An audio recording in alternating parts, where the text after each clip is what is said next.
അരുൺ, വേണ്ടി വന്നാൽ മമതാ ബാനർജി വരെ തൃണമൂലിന് വേണ്ടി പ്രചാരണത്തിനെത്തുമെന്നുള്ളതായിരുന്നു PV അൻവർ പറഞ്ഞത്. പ്രിയങ്ക ഗാന്ധി എത്താനുള്ള സാധ്യതയുണ്ടെന്നുള്ള റിപ്പോർട്ടുകൾ വരുന്നു.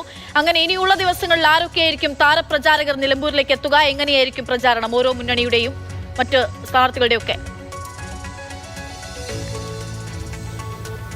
അക്ഷയ, ത്രികോണ പോരാട്ടമാണ് നിലമ്പൂരിൽ നടക്കുന്നത്. അത്തരത്തിലുള്ള ഗ്ലാമർ പോരാട്ടത്തിലേക്ക് നിലമ്പൂർ എത്തുമ്പോൾ അതിനനുസരിച്ചുള്ള പ്രചാരണത്തിലേക്ക് തന്നെ മുന്നണികൾ കടക്കും.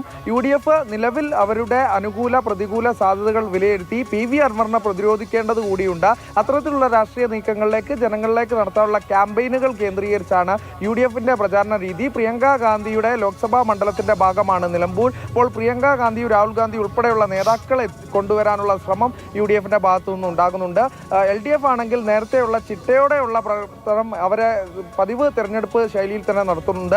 7 പഞ്ചായത്തുകളാണുള്ളത്. 7 പഞ്ചായത്തുകൾക്കും മന്ത്രിമാർക്ക് ചുമതല നൽകി ചുരുങ്ങിയത് 3 MLA-മാരെങ്കിലും നിയോഗിച്ചുകൊണ്ടുള്ള ഒരു തെരഞ്ഞെടുപ്പ് പ്രവർത്തനത്തിലേക്ക് കടന്നു കഴിഞ്ഞിരിക്കുന്നു. ഇനി അൻവറാണ്. ഇരു മുന്നണികളെയും ആക്രമിക്കാൻ തയ്യാറായി അൻവർ ഇറങ്ങുമ്പോൾ അൻവറിനെ കൂടി പ്രതിരോധിക്കേണ്ടത് UDFന്റെയും LDFന്റെയും അത്തരത്തിലുള്ള ഉത്തരവാദിത്വം കൂടിയായി വരികയാണ്. അപ്പോൾ അതിനെ കേന്ദ്രീകരിച്ച ഒരു പ്ലാൻ കൂടി അവർ തയ്യാറാക്കുന്നുണ്ട്. PV അൻവറിനെ സംബന്ധിച്ച് രണ്ടും കൽപ്പിച്ചിറങ്ങിയിരിക്കുകയാണ്. അപ്പോൾ അഭിഷേക് ബാനർജിയും ഡെറിക് ഒബ്രായനും ഉൾപ്പെടെയുള്ള നേതാക്കൾ എത്തുമെന്ന് ഉറപ്പായിട്ടുണ്ട്. ഇനി മമതാ ബാനർജി കൂടി എത്തുമോ എന്നാണ് കാത്തിരിച്ചറിയേണ്ടത്. ജനകീയ പ്രതിരോധ മുന്നണിയെ ഏതു തരത്തിലാണ് ഈ മുന്നണിക്കെതിരായിട്ടുള്ള പ്രതിരോധം തീർക്കുക മറ്റു മുന്നണികൾ എന്നുൾപ്പെടെയുള്ളതാണ് അറിയേണ്ടത്. എന്തായാലും നിലമ്പൂരിൽ വലിയ ആകാംക്ഷയുടെ വലിയ മത്സര ചിത്രത്തിന്റെ ഒരു ചിത്രം തന്നെ വ്യക്തമായി കഴിഞ്ഞിരിക്കുന്നു എന്നുള്ളത് ഇപ്പോൾ ഈ നിമിഷം നമുക്ക് അതിൽ ഒരു വ്യക്തത ഉണ്ടാവുകയാണ്.